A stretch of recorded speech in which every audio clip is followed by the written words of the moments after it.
Bonjour et bienvenue dans un nouvel épisode de mon podcast Sous l'hospice des muses. Je suis Céline de la Célinatech et je sais pas pourquoi j'ai hésité sur mon intro parce que bon, c'est juste histoire de dire bonjour, donc c'est pas très important. Bref.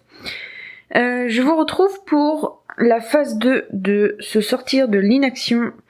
Dans la phase 1, je vous parlais du fait que j'étais, je sais plus.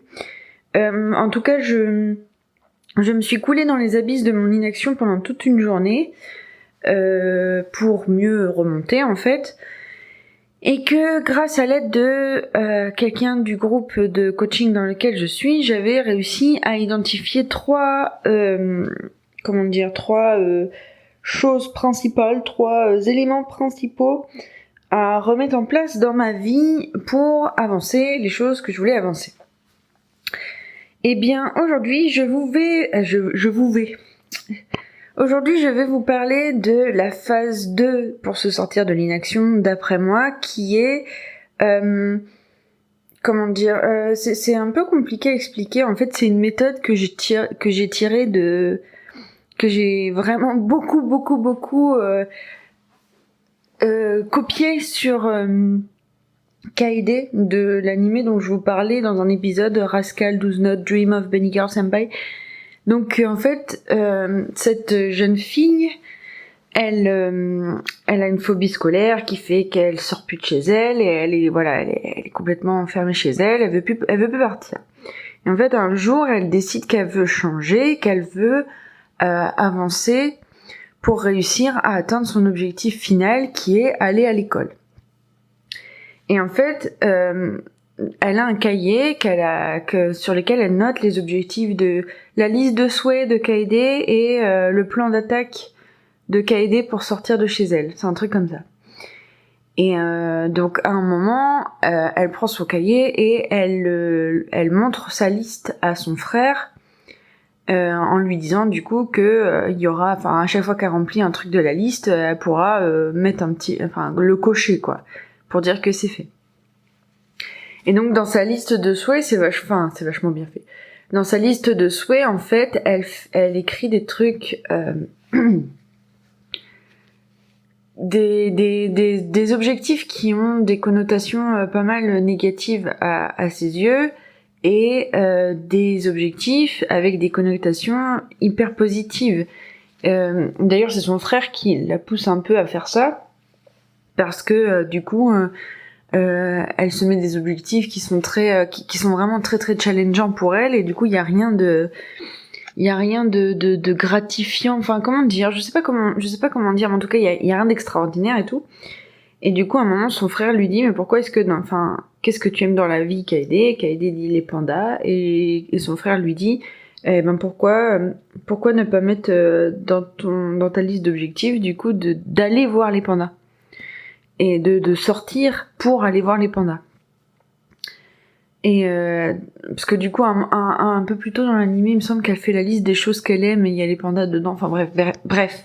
Et ce qui fait que du coup dans sa liste d'objectifs, va y avoir des trucs du genre être capable de répondre au téléphone alors que c'est pas son frère qui appelle.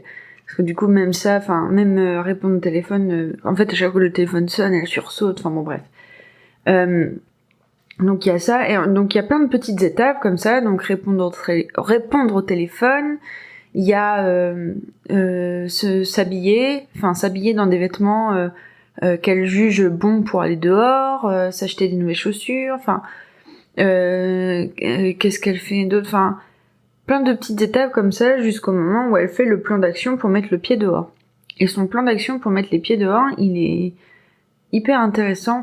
C'est vraiment de ça que je me suis inspirée, c'est-à-dire qu'elle écrit, donc elle décompose chaque étape de sa sortie dehors. Donc l'étape 1 c'est du coup s'habiller, et en fait à chaque fois qu'elle écrit une étape, en dessous elle écrit petite pause, et du coup ce qui fait que ça fait genre s'habiller, petite pause, mettre ses chaussures, petite pause, voilà. Et du coup donc toutes les étapes sont comme ça. Et avant de passer l'étape cruciale d'aller dehors, elle écrit se coller contre le dos de mon frère et me charger en Oni-chan Power, donc en puissance de son frère. En gros, elle lui fait un câlin, quoi, pour se rassurer et tout, et pour sortir. Et du coup, c'est hyper intéressant parce que elle ménage chaque étape, et le fait de faire des petites pauses à chaque fois, ça fait aussi que elle crée de l'attente par rapport à la suite. Enfin, elle se crée une attente personnelle par rapport à la suite, et du coup, elle développe elle-même des points positifs au fait d'avancer. Et donc voilà, 5 minutes pour vous expliquer ça et pour vous dire que du coup, j'ai fait ça. Et du coup, moi, je me suis amusée à faire ça. Donc, en fait, c'est ce que j'appelle, donc ça, c'est le plan d'attaque de Kaede. Et moi, j'ai appelé ça la théorie du sas de décompression. Un objectif te semble trop loin, trop dur, mets-toi d'autres objectifs tout petits et qui paraissent éloignés du gros, alors qu'en fait, tu avances dans sa direction, mais juste de dos. À chaque étape, tu t'arrêtes et tu fais une pause. Une petite pause, et avant le grand saut, tu te remplis de Oni-chan Power. Et du coup, c'est ce que j'écris. Donc moi, du coup, mon premier pas en avant, ça a été de reprendre le sport. Pause. Aujourd'hui, j'ai écrit un flot de pensée. Pause. Je fais ce podcast. Pause. Et du coup, en fait, plus j'avance dans ça, et plus il y a des choses qui me viennent en tête pour continuer à avancer, et en tout cas des élans qui me reviennent, des élans d'envie, des élans d'idées qui me reviennent et qui mangent un peu, je pense, les blocages émotionnels que je me faisais par rapport à la reprise de l'écriture. Parce que du coup, là par exemple, c'est ce que j'écrivais. Je crois que j'ai pris la décision de publier mon chapitre 2 qui est prêt. Là, à la fin de la semaine, je vais publier mon chapitre 2, alors que normalement, ma règle, c'était que je publiais un nouveau chapitre quand j'avais terminé le chapitre en cours. Sauf que là, du coup, le chapitre 4, il est pas du tout terminé, et c'est celui que j'ai du mal à reprendre. Mais je sens quand même au fond de moi que j'ai pris la décision de publier mon chapitre 2, et que ça va me pousser à avancer. Et donc, au moment où j'ai réalisé ça, j'ai fait une pause. Et du coup, après avoir eu l'idée de publier mon chapitre 2, il y a l'idée de relire mon chapitre 3 pour me remettre dans le bain de mon roman qui m'est venue. Parce qu'en plus de ça, à chaque fois que je relis des chapitres que j'écris, j'ai des bonnes surprises, des choses qui me reviennent et tout. Et enfin, du coup, de toute façon, ça peut être que bénéfique de relire le chapitre 3 et de le préparer à la publication pour me remettre à l'écriture du chapitre 4. Hein. Et donc, pareil, je songeais au fait que y a quand même pas mal d'éléments extérieurs qui viennent bouleverser l'avancée de ce plan. Et en fait, ce que j'ai remarqué, et ce sur quoi je vais avoir le contrôle maintenant, c'est que, en fait, à chaque fois qu'il y a un élément extérieur qui vient bouleverser l'avancée de mon plan, j'ai écrit en dessous « Few, esquive avec épisode réconfortant d'animé ». Mais ce jour-là, je fais quand même mon sport. En fait, les moments où je suis bouleversée dans mon plan d'attaque, ce que je peux faire, c'est de me récompenser de tout ce que j'ai fait jusque-là en réconfortant mon état émotionnel avec un épisode d'animé, donc qui est mon tampon émotionnel de base. Mais ce jour-là, je fais l'étape numéro 1 de mon plan d'attaque qui est le sport de manière régulière. Et du coup, finalement, c'est assez intéressant parce que du coup, c'est le fait d'être assez routinière dans mon sport qui me permet de réinstaller mes routines créatives. Donc, rien que ça, en fait, je me dis, waouh, c'est quand même, c'est chouette de m'être rendu compte que j'ai besoin de cette routine sportive, en fait, pour ma créativité. Enfin, voilà. Donc petite pause. Du coup après je me suis mis des petites étapes, genre j'imprime les exercices que je veux refaire pour mes offres de coaching, petite pause. Ah oui, je réalise que je réfléchissais toujours à ça en tâche de fond et que m'y mettre ne sera vraiment pas aussi dur que prévu, donc je m'accorde une once de fierté. Petite pause, je me charge en romance power. Et ensuite du coup ce qui me fait le plus peur en fait en ce moment, c'est de me dire que j'ai que une semaine pour me remettre à l'action et après je pars en vacances. Et du coup, les vacances ça me fait très très peur.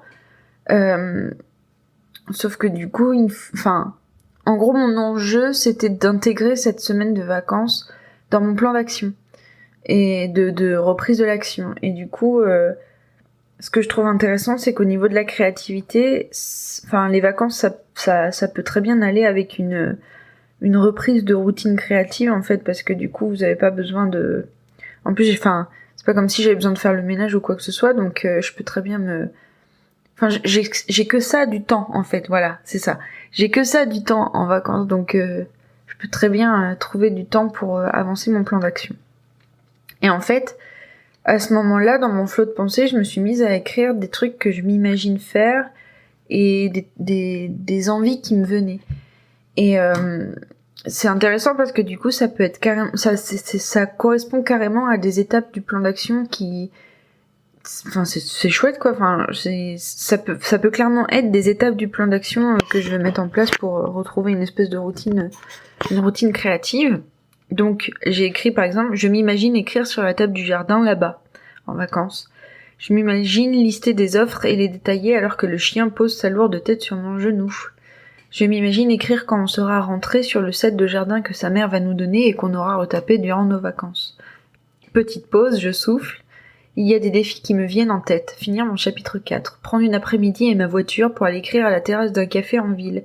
Avoir mis en ligne mon offre et ma vidéo de retour sur YouTube d'ici à la fin du mois d'août. Ah oui, il faut que je vous lise ça parce que c'est la fin de mon flot de pensée et je le trouve... ça m'a vraiment reboosté. Alors, il y a ça s'appelle reprendre goût. Ça s'appelle redonner du sens à la routine, aux efforts. Ça s'appelle comme tu veux, mais c'est le souffle dont tu avais besoin pour avoir de quoi t'y remettre. En réalité, je vais te dire un secret. Je trouve que tu reviens plus forte qu'avant. Je trouve que quelque chose a changé et que les choses que tu fais pour toi, tu les fais vraiment pour toi. Les choses que tu fais parce que tu as de grandes idées, tu ne les fais pas en partant perdante. Tu as l'impression de parler à 2 personnes à travers ton podcast, mais tu sais maintenant où mettre tes efforts pour parler à d'autres. Les 2 personnes qui t'écoutent, tu sais quelle force elles représentent pour toi et ce que tu veux montrer au monde. Et j'ai conclu en écrivant « Je suis Naruto après une phase d'entraînement, j'ai débloqué un nouveau jutsu et ça va péter des bouches. » Voilà. Donc ça, c'est une fin de flot de pensée qui rigole pas. Hein. Donc voilà, en fait, pour moi, la phase 2 pour se tirer de l'inaction, c'est dans un premier temps se définir les petites étapes et les petites pauses dont on a besoin pour réavancer et accepter de repartir du coup de ces petites étapes de base, même si avant on était à l'objectif final, c'est pas grave en fait. Et il faut accepter aussi que peut-être que pour réatteindre l'objectif final, il faut y aller de dos pour pas lui faire face en fait. Parce que du coup c'est déjà lui faire face, c'est le mettre dans une position où c'est peut-être un ennemi, alors que du coup quelque part tout ce qu'on veut c'est marcher à côté de lui. Donc ça, et au final en faisant ça, je trouve que on se met dans une position où on est capable de se dire bon, qu'est-ce que je vais tirer de bon de cette phase d'inaction, pas forcément qu'est-ce qu'elle m'a appris, parce que je suis pas tellement d'accord avec le fait que on tire des leçons dans tout ce qui se passe dans notre vie, mais plutôt en quoi j'en avais besoin et en quoi c'était pas tellement, en quoi c'était pas autant de l'inaction que ce que je croyais. En quoi est-ce que mon cerveau il a avancé pendant que je m'autorisais à être dans l'inaction. En fait, ça va presque à l'inverse du développement personnel tel que je le lis, parce que du coup, il y a toujours dans le développement personnel, il y a toujours cette idée de comment dire, de changer sa manière de percevoir les choses pour être capable d'avancer. Sauf que du coup, j'ai pas l'impression de changer ma manière de voir les choses, j'ai plutôt l'impression d'accepter qui je suis et mes limites quelque part, plutôt que justement de rentrer dans ce cercle infernal où on essaye toujours d'aller plus loin que ses limites, d'aller plus loin que ce qu'on est capable de faire. Et Et je pense que c'était la raison principale pour laquelle j'avais du mal à me remettre à l'action, c'est que j'avais peur de m'imposer un rythme qui n'était pas le mien et qui était trop prenant pour moi par rapport aux objectifs que j'ai envie de mettre en place. Et aujourd'hui, du coup, grâce à tout ce que j'ai fait, enfin, grâce à la phase 1 et la phase 2, je suis en accord avec les moments de pause dont j'ai besoin. Je suis en accord avec les trucs un peu honteux que je fais pour me sentir bien et pour me réconforter, pour me rebooster. Je suis en accord avec les grandes envies que j'ai et en accord aussi avec le fait que ces grandes envies prendront un certain temps à être réalisées et que du coup ce certain temps c'est moi qui vais décider parce que du coup ça sert à rien que j'aille à un rythme qui fait que au bout de 2 mois et demi je lâche tout et je tombe dans un précipice où j'arrive plus à rien faire quoi. Alors du coup là l'avantage c'est que c'était pas tellement ça parce que du coup c'est qu'on parle quand même d'un déménagement donc c'est pas comme si j'avais fait un burn-out par rapport à mes projets par exemple, c'est plutôt un burn-out physique par rapport à un changement majeur dans ma vie. Sauf que du coup c'est pareil en fait, moi je pensais que j'allais y aller comme une warrior et que ah là là c'est aller déménager c'est rien, c'est juste faire des cartons et changer de maison. Alors que et du coup là ça me fait un peu rire de me dire que non en fait c'est pas parce que le déménagement se passe bien qu'il n'est pas exténuant. Voilà. Et ça me fait du bien de me dire ça et ça me fait du bien aussi à un moment j'ai dit j'ai besoin de vacances et ça me fait du bien d'avoir dit j'ai besoin de vacances parce que je pense que sinon je serais encore dans un mood où je dirais ah non ça me fait chier les vacances parce que du coup c'est une perte de temps et tout. Non, en fait même si pendant mes vacances je travaille quand même ou que j'avance quand même des choses et tout, c'est pas pareil. En fait j'ai besoin de vacances pas dans le sens où j'ai envie de tout plaquer et tout arrêter pendant une semaine parce que en fait moi c'est pas ça qui me correspond, mais plutôt j'ai besoin de me sortir du quotidien, de l'apprivoisement de la nouvelle maison. J'ai besoin de faire une pause dans les démarches administratives qu'on est obligé de faire pour que le déménagement se finalise. J'ai besoin de faire une pause de tous les mini détails que je vois qui restent à ranger et tout ça. J'ai besoin de me retrouver toute seule avec mes projets, toute seule avec mon cerveau, pour comment dire que, en fait, oui, pour refaire de la place à mes tâches de fond, sans me culpabiliser en me disant ouais bah alors attends, faut aussi penser à ça, hein, tu penses à ça mais faut aussi penser à ça. Donc voilà. Je sais pas si c'était très clair ce que j'ai dit. Oh là là, pardon, je baille. Je suis un peu fatiguée, je suis qu'à un café. Oui, aussi le déménagement, ça a fait que je suis retombée à fond dans mon addiction au café là, donc c'est un peu la cata à ce niveau-là. Non, ça va, c'est pas la cata en fait, ça va. C'est juste une affaire de comment dire. Bah voilà, de routine. Encore une fois, on y revient. Mais en tout cas là. Ce qui est important en fait comment dire, la phase 3 là va arriver. La phase 3 c'est d'après moi c'est le fait que le sport soit une vraie routine là, que je manque aucune séance de sport et que j'ai écrit au moins une fois là dans la semaine et en fait pour moi la phase 3 c'est d'être capable de vivre ma journée de demain. Où demain, clairement, j'ai pas le temps d'écrire, j'ai pas le temps de penser à mon offre, il faut que je fasse des choses de la vie réelle. Voilà, c'est ça. Et en fait, je pense que ma phase 3, ça va être d'être capable de vivre cette journée de demain sans la considérer comme un échec personnel et sans que ça me renvoie à l'étape 1 de mon plan d'action pour écrire par exemple jeudi ou vendredi. Voilà. Et ben sur ce, je vous dis à bientôt pour un retour sur la phase 3. Ça m'intéresse de savoir comment est-ce que vous allez négocier votre phase 2, si vous êtes dans une phase d'inaction comme moi ou de vide un peu comme moi. Ça m'intéresserait de savoir quel va être votre sas de décompression à vous. Et écoutez, d'ici là, je vous souhaite d'enfiler comme moi votre combinaison d'astronaute pour aller vous confronter à l'extérieur du sas de décompression. Allez, ciao!